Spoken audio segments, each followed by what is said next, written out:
지금 뭐 말씀하셨다시피 김태호 전 국가안보실 1차장이 이제 와서 말을 바꿨습니다. 순직해병 특검 조사에서 이른바 VIP 경로서를 인정했어요. 김 전 차장이 윤 전 대통령이 임기훈 당시 국방비서관으로부터 한 장짜리 최상병 사망사고 관련 보고자료를 받은 뒤 언성이 높아지고 화를 냈다는 취지로 진술했다고 이제 알려졌는데요. 사실 1년 전 국회 답변 때는 최상병 사건 보고된 적도 없고 윤 전 대통령이 경로한 적도 없다라고 완벽하게 부인했는데 말을 완전히 뒤집었어요. 그러니까요. 이제 구속이 당하니까 본인 스스로 심리적인 저항선, 아이고 내가 이거 더 이상 옹호하고 방어해서는 안 되겠다. 내가 지금은 이 경로설에 대해서만 조사를 받지만 앞으로 뭐 북한에 대한 여러 가지 외환죄 관련해서도 내가 조사받을 수가 있으니 좀 이 부분에 대해서는 진실을 밝히는 게 좋겠다라고 생각을 한 것 같은데 두 가지 좀 짚어봤으면 좋겠어요.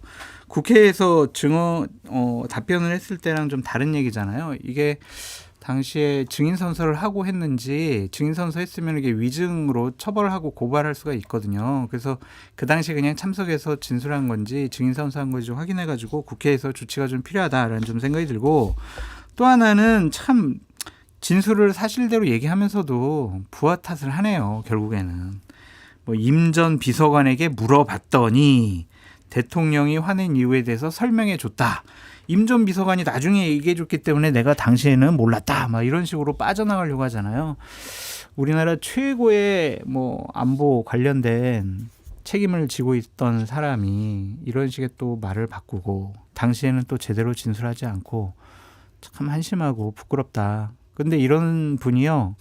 윤석열 전 대통령과 같이 아크로비스타에 살고 있고요. 2학기 9월 달부터는 성균관대학교 정치외교학과에 복직을 해서 아이들을 가르친답니다. 이게 과연 맞는지 우리가 다시 한번 생각해 봤으면 좋겠습니다.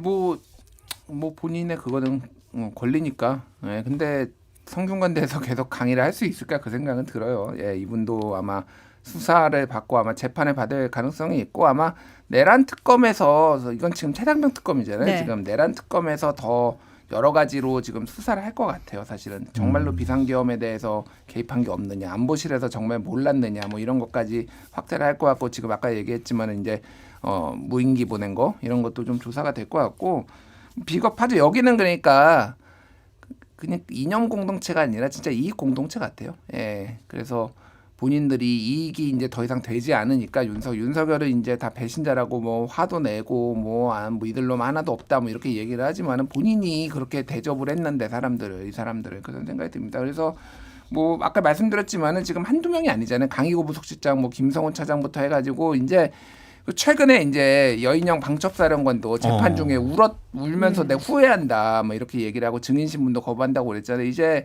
그동안 버팅기던 사람들 싹 다 이제 뭐 이제 왜냐면 윤석열은 내가 안 했다라고 하고 다 떠넘기고 있잖아요. 윤석열을 위해서 그 사람들이 희생을 할 이유가 하나도 없죠. 윤석열은 이미 끝난 데다가 게다가 윤석열이 정말로 뭐 그 당시에도 정말로 역사에 남을 정말 훌륭한 대통령이라서 내가 끝까지 충성을 해야 된다. 뭐 이런 것도 아니기 때문에 끝났다 윤석열은 제가 그렇게 봅니다.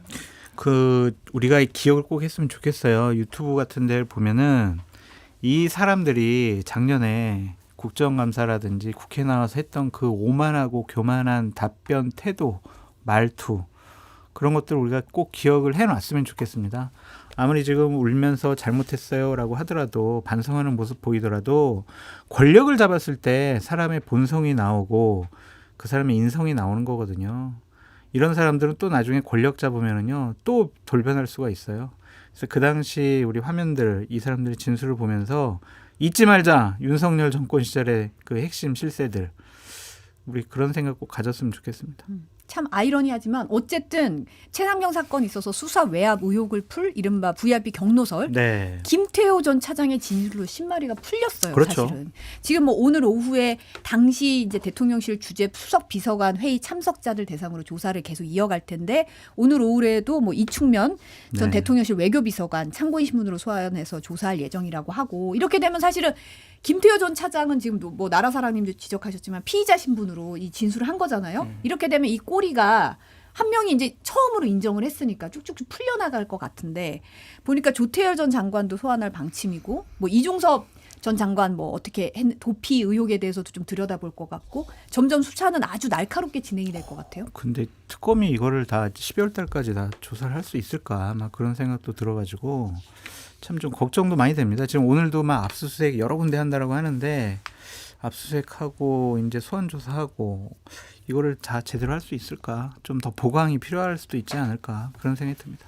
근데 해병대원 특검은 제가 보기에는 우리가 대충 그러니까 우리도 전모를 대충 짐작하고 있잖아요. 그렇죠. 이미 경로도 했고 그래서 이제 뭐 구명 운동도 있었고 그래가지고 뭐 비화폰으로 뭐 800에 707으로 전화 오고 그날에 또 막 전화 막 왔다 갔다 하면서 국방부에도 전화하고 가져간 거 다시 가져오고 막 이거가 거의 다 언론 모드로 나왔어요, 사실은. 그래서 말씀하신 대로 이제 이 고리만 찾으면 되는 거였는데 고리가 이게 한 군데가 딱 매듭이 풀리면은 나머지가 줄줄줄 풀리게 돼서 저는 오히려 이거 금방 끝날 것 같아요. 최상병 특검은 오히려 김건희 특검이 너무 많아가지고 지금 여기다가 계속 나오잖아요, 뭐가. 그렇죠. 계속 지금 뭐 그 동아일보였나 조선일보였나 보도 보니까 지금 대형 은행의 그 행장인지 임원에도 지금 그 김건희가 인사 그 건진하고 같이 행사한 그런 거 들여다보고 있다고. 그러니까 한두 개가 계속 가지치기고 하고 있는데 이거는 저는 보기에는 진짜 빨리 끝날 수도 있겠다. 예. 최상병 특검이. 최상병 특검은 왜냐하면 전모가 거의 드러나 있어. 그냥 우리가 그리고 이미 다 대충 짐작하고 있잖아요. 그러니까 논리 구조로 따지면 어. 경로가 있어야지 벌어지는 그 맥락이 있는데 그 마디마디마다 부인했던 사람들이 이제 진술을 하게 되면 쭉 풀려나갈 수 있는 사건이긴 해요. 그리고 이제 전화 통화가 다 라인이 구성돼 있잖아요. 그러면 내용이 뭔지만 이제 들여다보면 되는 거예요. 그러면 이제 뭐 윤석열이 시켜서 그렇게 했어요. 이제 이렇게 다 실토를 하겠죠. 그러니까 지금 이제 다 포기하고 나는 죄가 없어요. 이렇게 나오기 때문에 이거는 금방 끝날 것 같다. 예. 하여튼 근데 여기에 우리가 아직 밝혀지지 않지만 핵심적인 의심을 하고 있는 게 김건희 씨가 여기 경로설의 배후 조종자 아니냐, 김건희 씨가 더 많이 경로한 거 아니냐, 그 지점에 대해서도 꼭 밝혀졌으면 좋겠습니다. 네. 지금 내란 특검 같은 경우는 무인기로 북한을 도발해서 무력 충돌 일으키려 했다는 외환 의혹에 관련해서 이제 오늘부터 본격적인 강제 수사에 나섰습니다. 오늘 오전부터 경기도 포천에 있는 드론 작전 사령부, 과천시 소재하는 방첩사령부, 이제 드론 작전 사령관의 경기도 소재 자택 등 지금 무려 24곳에 대해서 압수수색 실시하고 있어요. 근데 이게 좀 저는 좀 살펴봐야 될 것 같아요. 그러니까 이게 원래 이전에 계속 하던 군사 정보 취합, 뭐 작전의 일환으로 그냥 평상시 했던 것보다 뭐 조금 더 무인기를 보내고 드론에서 정찰 활동, 정보 활동을 한 것인지 아니면은 윤석열 전 대통령하고 김영현 전 국방부 장관이 불법적인 비상계엄을 선포하기 위해서 북한을 자극을 해서 또 어떤 국지전을 일으키려고 한 것인지 그거는 좀 명확히 좀 판단이 됐으면 좋겠다 그런 생각이 드는데 어쨌든 이런 북한과의 전쟁 문제를 갖고 불법적인 비상계엄을 선포하려고 했던 명분을 삼으려고 했다면 이건 정말 용서할 수 없는 그런 짓이었다 그렇게 말씀드립니다. 지금 사실 더불어민주당 김병주 의원이 오늘 아침 김종배의 시선 집중에서 지난해 10월과 11월 백령도 부도에서 최소 3차례 무인기 7대 보낸 걸로 드론 사령부 소속 간부들로부터 제보를 받았다. 무인기 좌표에 김정은 숙소로 추정되는 관저 15호가 포함됐는데 그 부분에 뭐 노동당 1호 청사, 외무성 내각 종합청사, 우리로 따지면 완전 핵심 기관들이 몰려 있다는 거예요. 뭐 한남동과 용산 지역에 무인기 보낸 셈이다 이렇게 비유를 했는데 사실 이 정도면은 뭐 굉장히 직접적으로 도발을 한 거잖아요. 이 제보가 맞다면. 그러니까 근데 북한도 우리나라에 이제 드론 무인기를 여러 차례 보냈고 정확하게 용산 대통령 집무실 있는 데까지는 아니지만은 방공식별구역이 이제 뚫려서 그 근처까지 날아왔다라는 게 이제 언론 보도가 있었잖아요. 그러니까 장성철 소장이 말씀하신 대로 사실 비례 원칙에 있어서 저는 뭐 한 번 정도는 보낼 수 있다라고 봅니다. 그러니까 야 너희만 보내 우리도 있어 정도인데 이게 근데 지금 나오는 얘기들은 걸리게 계속했던 게 걸리도록 그 낮은 고도에 시끄럽고 훈련용을 이렇게 보냈다라는 거잖아요. 그러니까 그리고 뭐 그 예. 뉴스가 나왔을 때 막 박수치면서 좋아했다는 제보, 저 증언도 나왔죠. 예, 사실. 그러니까 이제 저쪽에서 이제 뭐 가만두지 않겠다 그러니까 다 박수치고 이렇게 좋아했다. 예, 이랬다라는 거잖아요. 그러니까 이게 이제 이것도 심증은 다 가잖아요. 우리가 심증한데 이거를 이제 법적으로 입증하는 거는 되게 중요한 것 같고 그래서 이게 압수수색을 이렇게 전방위적으로 하는 이유가 우리가 심증을 이제 이거를 법으로 처벌하기 위해서는 문건이 있거나 이런 것들 아니면 이런 문건이 비스무리한 게 있으면 그걸로 압박을 하거나 이제 관련자들 이렇게 하려고 하니까 이거는 수사를 좀 더 지켜봐야 될 것 같아요. 그런데 어쨌든 제가 여러 차례 얘기했지만은 김정은이 더 이 부분에 있어서 나은 지도자인 게 정말 다행이다. 예. 참아서 그러니까 참아서 윤석열을 경멸했다. 그래도 어딘가 좀 모자른 사람으로 봤다. 이게 그런 표현들이 나오거든요. 그러니까. 진짜요? 예, 예. 그러니까 윤석열을 좀 모질이 약간 이런 식으로 봤다라는 그 북한에서 성명으로 나와요. 그러니까 이게. 창피해라. 그래서 이제 정상적인 사람이 아니라고 해서 이 김정은의 인내심이 전쟁을 막았다라는 게 참 아이러니하다 그 생각이 듭니다. 예. 지금 뭐 김건희 특검팀 같은 경우에는 오늘 오전에는 양평고속도로 특혜 의혹과 관련돼서 지금 국토부 등 10여 곳에 대해서 압수수색 들어갔습니다. 국토교통부 장관실 그리고 용역업체 등의 관련 자료 확보하고 있는데 용역업체 임원 2명의 휴대전화도 확보한 상태라고 해요. 이번 압수수색 대상이 이제 원희룡 전 장관이라든지 김성교 의원은 포함되지 않았는데 결국은 이제 장관실 압수수색은 처음이거든요. 원희룡 전 장관이 핵심이라고 봐야 되겠죠. 이것을 노선을 변경을 한다. 아니면 안 해. 야당에서 문제 제기하니까 이런 결정을 공식적으로 얘기를 했잖아요. 그럼 누구의 지시를 받고 한 건지 아니면 본인 판단으로 한 건지 그건 원희룡 장관만이 알 수가 있잖아요. 그래서 국토교통부에 있는 공무원들이라든지 아니면 이 노선을 검토했던 그 엔지니어링 회사 요 분들은 다 조사받고 있고 좀 압수수색 받고 있잖아요. 정황적인 증거를 파악을 하다 보면 어쨌든 원희룡 장관의 독단적인 생각이었는지 판단이었는지 아니면은 용산, 한남동 이쪽의 지시였는지 그건 밝혀질 것 같습니다. 압수수색은 필요해 보입니다. 네, 뭐 당연히 원희룡 장관은 이제 겨냥을 한 건데 이게 사실은 원희룡 장관이 국토부 장관에 임명되기 전부터 추진되고 있었어요. 그러니까 이게 예비 타당성 조사까지 끝나가지고 이제 두물머리 쪽에 있는 양서면 쪽으로 그동안 계속 있다가 이제 강상면 쪽 김건희 땅에 있는 강상면 쪽으로 바뀌었고 그게 용역회사가 이제 국토부 직원이 시켜가지고 이거 그렇게 바꾸라고 했다라고 해서 용역회사는 그렇게 바꿨는데 사실은 국토부 직원들은 얘들이 이렇게 바꿔왔으니까 우리가 바꿨다라고 한 거잖아요. 서로 얘기하고 있죠. 예, 서로 그 부분은 그래서 이 사람들을 조사를 하면은 도대체 누구한테 이제 얘기를 들어서 그렇게 한 것이냐라고 강력 압박하면 되고 그 이후에 이제 정치적인 맥락들까지 더 이제 책임을 져야 될 것 같아요. 그래서 이건 좀 지켜봐야 될 것 같습니다. 그러니까 원희룡 장관이 수사 대상이 당연히 돼야 되는데 이제 어디까지 드러나지? 왜냐하면 장관실이 지금 거기에 남아 있는 게 뭐가 있겠어요, 사실은. 이거는 그러니까 이 압박용이거든요. 그러니까 압박용이기 때문에 지금 뭐 그 부분은 이제 이 증언으로 사실은 구성이 돼야 될 것 같아요. 지금은 그러니까 압수수색물로 지금 뭔가를 또 보기에는 조금 애매하다. 예. 원희룡 전 장관이 김태호 전 실장처럼 김태호 전 차장처럼 뭔가 진술을 할까요? 어떻게 보세요? 지금 좀 숨었죠. 네, 지금 지금은 언론에 조용하잖아요. 전혀 드러나지도 않고 어떤 메시지를 내고 있지도 않은데 뭐 잘 모르겠습니다. 근데 그분 옛날에 국민의힘 전신에 한나라당 뭐 이런 데 있었을 때 개혁파였잖아요. 소신파였잖아요. 그래서 잘못된 거 본인들 바로 잡아야 된다라고 그러지 않았습니까? 그리고 그랬던 시절이 있었죠. 네. 검사로서 상당히 뭐 정의로운 얘기도 했고 그런 분이 왜 지금 와서 이러한 취급을 당하는지 그래서 좀 진실을 밝혀줬으면 좋겠어요. 이 방송 들으시면 뭐 저 장성철한테 또 화를 내시긴 하겠지만 진실보다 더 위대한 건 없다. 꼭 진실을 밝혀주시라 그렇게 말씀드립니다. 그럴 리가 없죠. 우리가 설득해야죠. 그래도. 네. 영상 편지 한번 써주세요. 원희룡 저는 뭐 저를 고소했던 분이라서 제 영상 편지하면은 반대로 할 거예요. 반대. 그래서 우리 김준일 평론가님이 하시는 게 나을 것 같기도 하고. 지금 국민의힘 같은 경우에 국민의힘 얘기를 해보면 윤희숙 혁신위원장이 어제 당이 탄핵의 바다를 못 건너고 있는데도 사과할 필요가 없다고 하는 인사들이 인적쇄신 대상 영순이라고 하면서 이른바 8대 사건을 지목을 했어요. 대선 참패, 대선 후보 교체 시도, 김문수 후보 단일화 입장 번복, 계엄 직후 대통령 관저앞 시위, 한동훈 전 대표 당원 게시판 논란, 22대 총선 비례대표 공천, 특정은을 위한 당헌 당규 개정과 연판장 사태, 진앙 정권 국정 운영 왜곡 방치입니다. 이 8대 사건 거론하는 거 어떻게 보셨어요? 뭐 맞죠. 맞는데 이거에 대해서 잘못됐다라는 거는 뭐 대한민국 국민들 거의 대부분 다 알고 있는데 필요한 거는 기본적인 조치잖아요.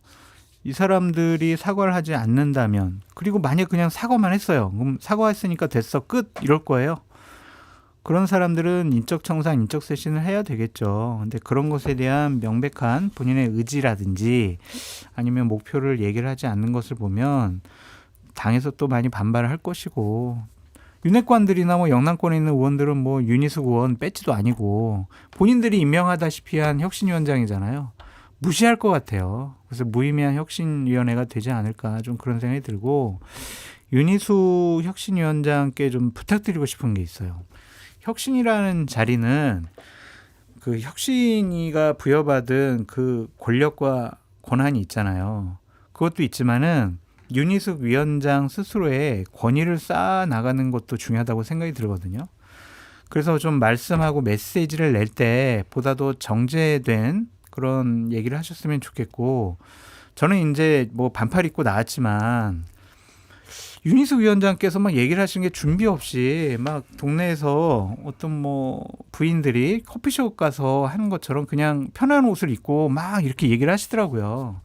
그보다는 보다도 정제된 그런 좀 옷을 입고 얘기하시는 것이 혁신위원장으로서의 권위를 좀 살 수 있는 것이 아닐까. 저 어제 말씀하시는 걸 보고 상당히 좀 저러지 않으셨으면 좋겠다, 그런 좀 생각이 들더라고요. 그래서 정제되게 말씀과 메시지와 좀 의관을 갖추시면서 얘기하셨으면 좋겠다, 그런 생각도 듭니다. 저는 근데 사실 8대 사건을 언급할 때 보면 정말 총망라돼 있잖아요. 네. 너무 스펙트럼이 크더라고요. 네. 너도 잘못, 얘도 잘못, 쟤도 잘못, 약간 이런 느낌을 좀 받긴 했거든요. 그러니까 이게 재밌는 게 일단 뭐 대선 참패는 뭐 그렇다고 치고, 그러니까 여기에 대선 후보 교체 시도는 이건 명백하게 쌍권, 그리고 이제 뭐 계엄 직후 대통령 관저앞 시위도 뭐 꼭 쌍권은 아니지만 한 45명의 이제 거기 집회에 간 사람도 뭐 이렇단 말이에요. 근데 한동훈 단계, 이건 한동훈 저격, 한동훈 겨냥한 거고, 총선, 작년 총선 비례대표 공천 같은 경우에도 이게 이제 말이 많아요. 그러면 이거 한동훈 뭐 이철규 의원이나 한동훈 의원도 같이, 한동훈 전 대표도 같이 이제 겨냥할 수 있는 거거든요. 그래서 저는 이걸 보면서 아예 싹 개파를 다 이렇게 무너뜨리고 뭐 이렇게 하려고 하나, 이런 생각도 들더라고요. 그러니까 아니면은 한쪽만 때리면 반발하니까 이쪽 것도 껴놓고 이쪽 것도 껴놓고 해가지고 지금 싹 다. 그런데 이러면은 힘을 받기가 모든 사람이 다 반발하기 때문에 오히려 이거가 힘을 받기가 어렵지 않나, 그 생각도 들어요. 그래서 말씀하신 대로 핵심적인 거를 좀 추려야 되는데 지금 뭐 총망라됐다, 그 생각이 많이 들기는 합니다. 그리고 이게 이제 이게 개별 사과 문제로 들어가기 시작하면은 말씀하신 대로 개별 사과를 하면은 이게 다 이제 용서가 되는 것인가, 사과를 안 하는 사람만 추린다라고 하는데 굉장히 소모적인 방식으로 흘러갈 수도 있겠다. 뭐 원래 기대가 높지는 않았는데 굉장히 잡음이 많은 식으로 이렇게 하는 거라서 이것도 본인 정치 하나? 이 생각이 좀 윤희숙 위원장 보면서 약간 그 생각이 많이 드네요. 네. 댓글로 사실 많은 분들이 지적하고 있는 거, 윤희숙 위원장이 이제 여연 원장일 때 김문수 후보에게 교체 안 할 거면 내려놔라, 그랬죠. 후보직 내려놔라, 맞아요. 이렇게 뭐 일가를 맞습니다. 했잖아요. 맞습니다. 근데 본인이 한 말에 대해서는 그러면 왜 아무런 얘기가 없냐? 다 니들이 잘못했어. 이러면 또 어느 분은 이렇게 되면 안 걸리는 의원이 없는데 어떻게 혁신하려고 한다고 지적도 지금 나오고 있거든요. 개별 사과가 아니라 그냥 당 전체가 의원들이 무릎 꿇고 100번이고 1000번이고 사과하고 반성하는 모습 보여야 되겠죠. 그래서 국민들이 제발 그만 좀 사과해라 할 때까지 사과하고 반성을 하고, 사과에는 책임이 따릅니다. 어떠한 조치를 당연히 해야죠. 그냥 사과로 말로 끝나서는 이러한 일이 또 반복될 것이다. 그래서 근데 기본적으로 저는 혁신이가 뭘 해낼 거라고 생각하지를 않아요. 인적 쇄신 없는 혁신은 결국에는 백서발간하는 그런 혁신이가 될 것 같다, 그런 생각이 듭니다. 근데 지금 장도경 의원은 언제까지 사과만 할 것이냐 이랬고, 나경원 의원은 그 방송 인터뷰에서 계엄에 대해서는 이미 사과했고 윤 전 대통령 이미 탈당했다. 탄핵에 반대한 것에 대해 왜 사과해야 하냐. 당시 여당 의원으로서 정치적 판단을 문제 삼아서는 안 된다라고 했는데. 그 정치적인 판단으로 인해서 보수 우파가 국민들에게 버림받는 중요한 계기가 됐잖아요. 관저 앞에서 나경원 의원이 윤석열 전 대통령 지키자라고 했고 전한길 씨를 초청을 해서 국회에서 세미나 했잖아요.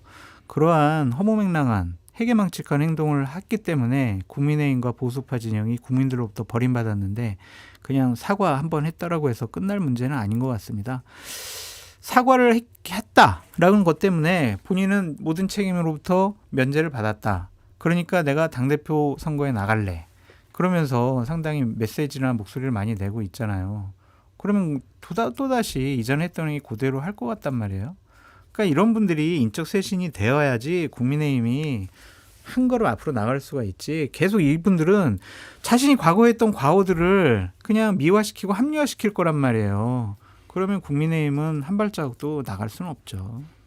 저는 이거를 보면서 항상 비유를 하는 게 일본의 비유를 하거든요. 그러니까 일본도 우리나라에 30번 이상 사과했다라고 얘기를 해요. 근데 우리나라 이제 국민들은 일본이 제대로 된 사과를 안 했다라고 얘기를 하고 또 예전에 이제 뭐 고노다마나 뭐 이렇게 뭐 사과도 있었어요. 근데 그 이후에 이제 독도는 일본 땅이네 뭐 이러면서 또 여러 가지 뭐 많은 일들이 있었잖아요. 뭐 구남도도 있고 뭐 여러 사도광산도 있고 그러니까 이게 사과도 하고 그리고 변화도 있고 이래야지 이 사과의 행동도 하고 이래야 이제 진정성이 있는 건데 장동혁 의원의 말은 딱 일본 총리 극우 일본 총리가 하는 말이나고 딱 비슷해요. 언제까지 우리 사과해야 되냐. 이런 패배주의적 사관해가지고 우리가 어떻게 살 수 있냐. 우리 앞으로 전진하자 이런 얘기를 하는 건데 좀 돌아보십시오. 그러니까 우리나라가 그러니까 왜 이렇게 사람들이 화가 나 있는지. 아까 장 소장님이 백서 얘기하셨는데 송원순 원내대표가 어제 KBS 1호 진단 라이브에서 특정 계파를 몰아내는 식으로 접근하면 필패하게 돼 있다. 혁신이가 인적 청산을 먼저 이야기하는데 일의 순서가 거꾸로 된 것 같다. 백서 등을 통해 대선을 정리하다 보면 잘잘못이 정해질 거라고 말했습니다. 이거 어떻게 해석해야 돼요? 이거잖아요. 윤희석 위원장 이상한 소리 헛소리 하지 말고 백선을 발간하라니까. 당신한테 언제 뭐 우리 문제점을 나열하고 지적하고 뭐 요구하라고 할 권한을 줬어. 백서 발간하라고 했잖아. 조용히 백서나 발간해. 이러한 요구사항인 것 같은데 이런 식으로 비대위원장의 혁신에 대해서 껌껌이 반박을 하고 있잖아요. 그렇다면 혁신은 뭐 이루어질 건 아니다. 뭐 권위가 없는 혁신에서 과연 뭘 할 수 있을까 그런 생각이 듭니다. 그 이게 김종혁 최고도 그 얘기를 했는데 혁신위원장을 그냥 송원석이 해라. 처음에 누구 이제 찾을 때 그 얘기를 했거든요. 왜냐하면은 사사건건 혁신위에서 무슨 얘기하면은 본인이 마음에 안 든다라고 하고 문제 있다라고 하고 그럼 본인이 그러면 혁신한 의견 모아가지고 본인이 마음에 들게 하면 되잖아요. 이게 뭐하러 그러면 이거를 하고 있냐고요. 그러니까 이것도 다 이제 그냥 전당대회만 대충 치를 때까지 오늘만 대충 5대 살면 지금 사겠다라는 거잖아요. 어차피 안 되는 거를 우리가 다 예상을 했지만은 더 안 되는 쪽으로 가고 있다. 예. 저는 국민의힘 분위기 좀 궁금한 게 순직해병 특검이 지난 금요일에 임종득 의원 사무실 국회 사무실 압수수색하니까 송원순 원내대표가 막 긴급 메시지 보내서 모이라 그러니까 한 20명 정도 현장을 달려가서 막 맞고 그랬단 말이에요. 근데 오후에 영장 발급한 서울중앙지법으로 가서 이제 규탄대 열었는데 그때도 전원 참석 요청을 했는데 한 10여 명 정도 모습을 드러냈어요. 그러니까 가서 뭐 하나 뭐 이런 생각도 있는 것이고 괜히 가서 사진 찍히면은 나중에 이게 나한테 어떤 화로 돌아올까 그런 생각도 있는 거죠. 그렇죠. 우리 언론에서 또 저희 같은 평론가들이 저런 사람들이 문제다라고 할 거 아니에요. 그런 것에 대한 부담감이 있는 것 같고 또 국민의힘 의원들도 윤석열 전 대통령처럼 망연자실해 있는 것 같아요. 여러 가지 심리적으로도 그렇고 뭐를 할 수가 없다. 뭐를 해서 뭐 하나. 그런 생각이 있는 것 같아요. 그래서 의욕상실 그런 상황인 것 같습니다. 그러니까 이게 과거에 이제 정상적인 정당이고 이제 지도 체제가 좀 멀쩡히 있으면요. 당의 리스크가 되면은 일단은 본인이 잠깐 탈당하겠다. 당의 해가 되니 부담이 되니 탈당하겠다. 뭐 이렇게 했다가 뭐 필요 나중에 그런 게 뭐 해명이 되면 뭐 복당도 하고 그러는 거잖아요. 그럼 아니면 아예 정리를 당에서 해주든지. 너무 많으니까 정리가 안 돼요. 지들도 정리가 안 되는 거야. 어떻게 나도 나가야 되고 막 너도 나가야 되고 막 이러니까 이게 다 이 할 때마다 누구 뭐 조사 받을 때마다 압수수색 할 때마다 그러면 영장 뭐 저기 항의 시위하고 뭐 이거를 스크럼 짤 건가요?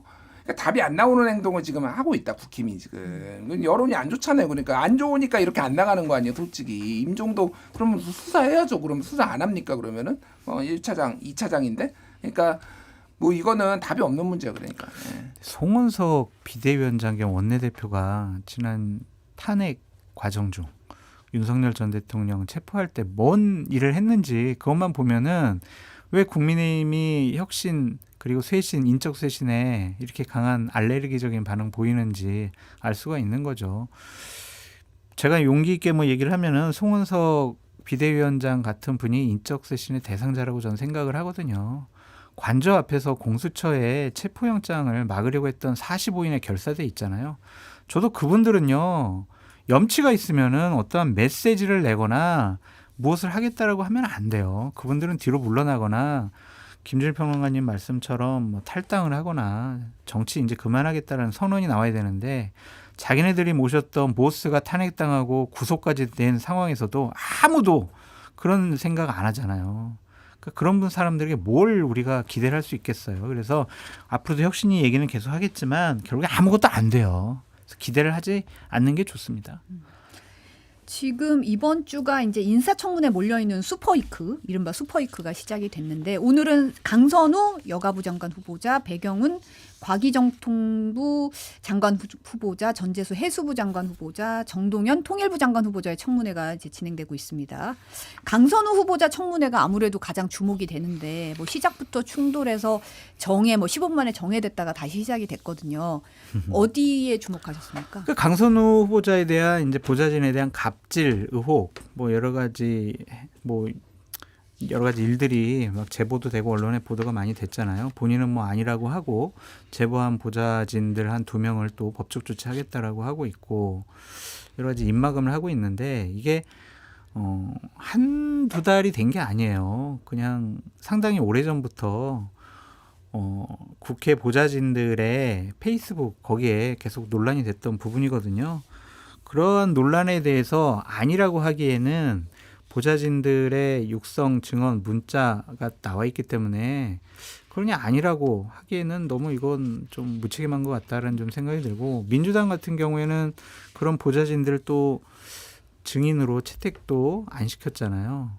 근데 뭐 하려고 그러냐 그러고 싶어요. 이재명 대통령 국민들이 많은 기대를 하고 있고 인사에 있어서도 막 박수를 많이 치고 있고 그래서 지지율 상승하고 있잖아요. 윤석열 정권과 비교해서 정말 잘하고 있다라고 그러는데 이런 사람들을 보호하면 뭐 하려고 그러냐고요. 그게 과연 뭐 이재명 대통령의 국정 운영에 도움이 될까. 그냥 우리가 장관 한두 명 내보내주면은 우리가 야당에 밀린다.